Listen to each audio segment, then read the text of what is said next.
Peter বাটলারের অধীনে খেলতে নারাজ 18 ফুটবলারকে নিয়ে আপাতত আর ভাবছে না বাংলাদেশ ফুটবল ফেডারেশন বা ফুফে। এই ইংলিশ কোচের অধীনে যে 37 জন ফুটবলার অনুশীলন চালিয়ে যাচ্ছেন তাদের নিয়েই এখন পরিকল্পনা সাজাচ্ছেন বাফুফে কর্তারা।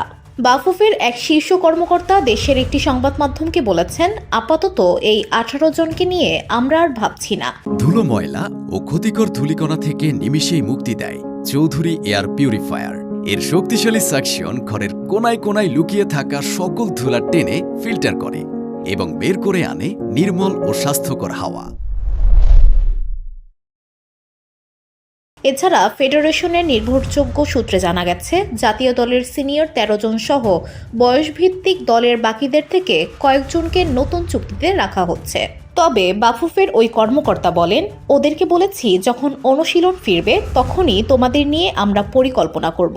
যারা এখন অনুশীলন করছে তাদেরকে নিয়েই বিকল্প দল গড়া হবে। কয়েকদিনের মধ্যে চুক্তি করা হবে জানিয়ে এই কর্মকর্তা যোগ করেন, আগের 13 জন এবং নতুন যোগ হওয়া থেকে যারা ভালো করছে তাদেরকে চুক্তিতে রাখা হবে, যারা অনুশীলন বয়কট করেছে তাদের রাখা হচ্ছে না। মালয়েশিয়ান প্রযুক্তিতে তৈরি অত্যাধুনিক cleaning machine modern vacuum cleaner যে কোনো ধরনের ধুলো ময়লাকে পরিষ্কার করে ঘরকে করে তুলুন চকচকে ও আকর্ষণীয়। Modem, brand of luxury. এদিকে গত বৃহস্পতিবার রাতে বিশেষ কমিটির প্রতিবেদন পেয়ে সে রাতেই মেয়েদের সঙ্গে দেখা করেন বাফুফের সভাপতি তাভিদ আউয়াল। সূত্র জানায়, মেয়েদেরকে সভাপতি বলেছেন, তোমরা অনুশীলনে ফেরো, দরকার হলে আমি অনুশীলনে উপস্থিত থাকব। কিন্তু এরপরও মেয়েরা ফেরেনি।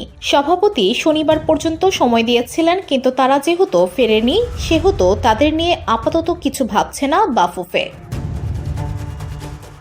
VOD Bangla news desk.